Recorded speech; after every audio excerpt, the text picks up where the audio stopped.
여러분, 성경에는 열매라는 말이 참 많이 나오게 되죠. 열매를 강조하는 그런 말씀도 많고요. 우리더러 열매 맺는 사람이 되라, 이런 말씀도 자주 하시는 편입니다. 자, 그런데 성경이 말하는 것은요, 우리는 좋은 열매를 맺어야 한다는 이 사실도 우리에게 말씀하고 있습니다.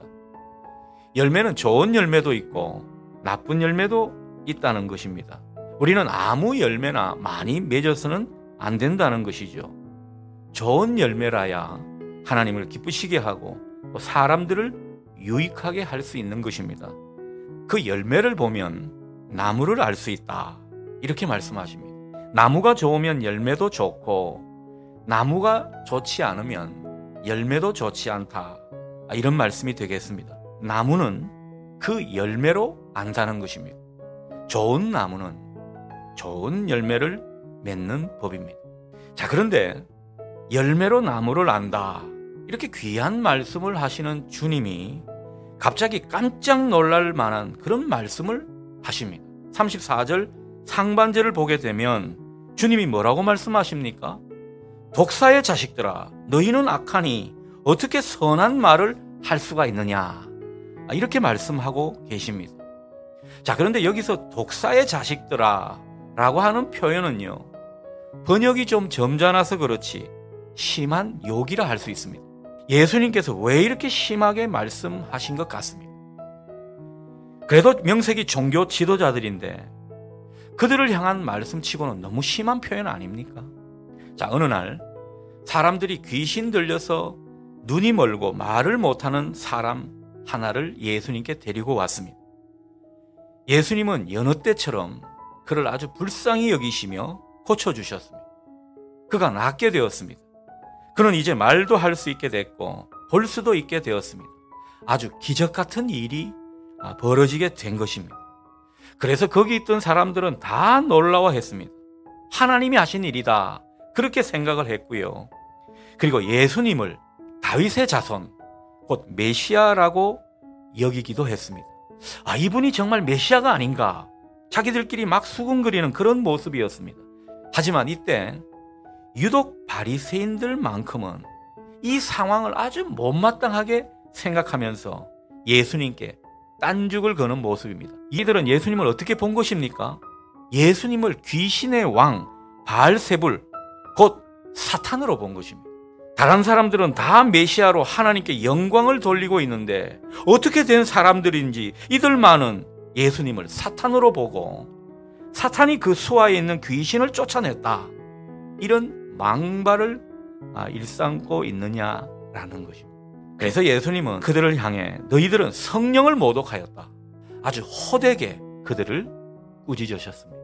그렇다면 바리새인들이 왜 예수님께 이런 망발을 했을까요? 바리새인들 하면 성경을 잘 아시는 분들입니다. 뭔가 하나님에 대해서도 알만한 사람들입니다. 그런데 그 알만한 사람들이 왜 이렇게 못된 말을 하고 해서는 안 될 말을 하며 결국에는 성령을 모독하는 이런 결과를 낳게 된 것일까?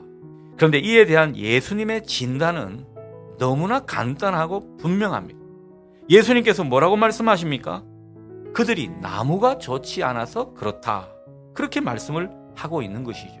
바리새인들이 맺은 열매는 나쁜 열매라는 것입니다. 위선이고 자기만 옳다고 하는 것이고 자기들의 기득권과 욕망을 위해서 예수님을 적대시한 그런 나쁜 열매라고 말씀하고 있는 것입니다. 그러면서 하시는 말씀이 이렇게 나쁜 열매를 맺는 거 보면 그들은 필시 못된 나무였다, 그렇게 말씀을 하고 있는 것입니다. 주님은 오늘 특별히 은연중에 드러나는 말과 행동을 말씀하고 있는 것을 보게 됩니다. 무심코 내뱉는 말 속에 우리의 인격과 진심이 담겨 있을 수 있다라는 것입니다. 무심코 내뱉는 말, 아니면 은연중에 하는 행동을 보게 되면 그가 어떤 사람인지 알게 된다는 것입니다. 나무는 그 열매로 알기 때문입니다. 그래서 35절은 우리에게 아주 중요한 말씀을 전해줍니다. 이런 말씀입니다. 선한 사람은 그 쌓은 선에서 선한 것을 내고 악한 사람은 그 쌓은 악에서 악한 것을 내느니라. 지금껏 우리가 우리 마음에 무엇을 쌓고 있는가가 중요하다는 그런 말이 되겠습니다. 지금 우리가 말하고 행동하는 것, 그동안 우리가 내면에 쌓아온 것들로부터 결국 나오게 되는 것입니다. 없던 것에서 갑자기 뭔가가 나오는 것이 아니라는 것입니다. 내면에 많이 차오른 것이 결국 우리의 말과 행동으로 때로는 불쑥 나타나게 되는 것입니다.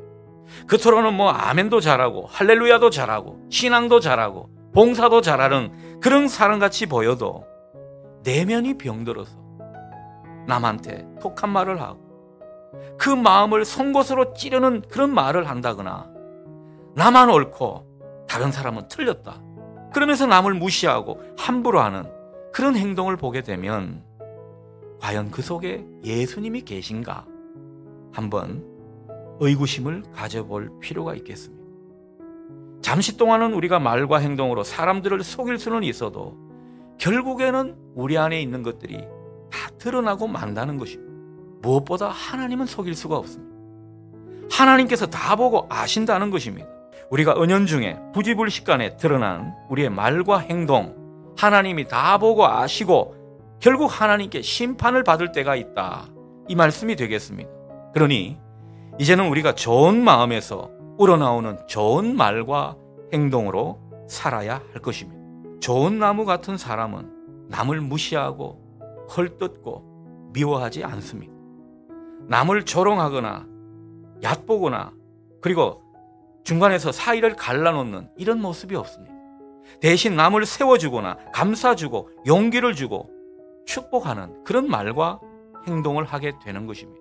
평화를 도모하고 덕을 끼치는 그런 모습인 것이죠. 하나님의 거룩한 백성인 우리는 이런 좋은 나무 같은 사람이 되어야 할 것입니다. 주님이 원하시는 열매를 맺기 위해 우리는 계속 우리 존재를 새롭게 해야 할 것입니다. 그게 진정 하나님께서 우리에게 베풀어 주신 그 은혜와 사랑에 구원의 그 능력에 보답하는 길입니다.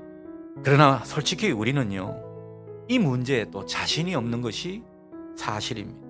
저나 여러분이나 우리의 그 은행 심사 다 부족한 사람들입니다. 여전히 완악한 속성이 우리 안에 있는 것을 보게 됩니다. 그러니 내 부족함, 내 연약함, 내 완악함을 주님 앞에 솔직히 인정하는 것 너무나 중요한 모습입니다. 우리가 처음부터 의롭다고 우리는 의로운 사람이 못 됩니다.